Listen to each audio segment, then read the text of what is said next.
Yan mga pare ko yun, nakita nyo ba yung kulay itim na yan pare ko? Yan. Yan ay isang wild beast. Tawag yan sa amin, pukyutan. Ayan o. Sobrang lapit lang yan pare ko dito sa kubo namin o. Ayan yung kubo o. Yan. Sa likod ko lang yan. Dito lang siya o. Yan.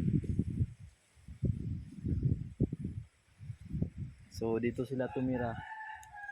Sabihin, wild talaga. Marami pa kasing puno dito. Ayan o. Malaking puno. Tsaka ito parang bago lang yan. Ilang metro lang ang layo. Wala pang 50 meters mula sa kubo. Andyan sila oh. Ayos natin. Ano? Zoom natin. Laki. Pukyutan.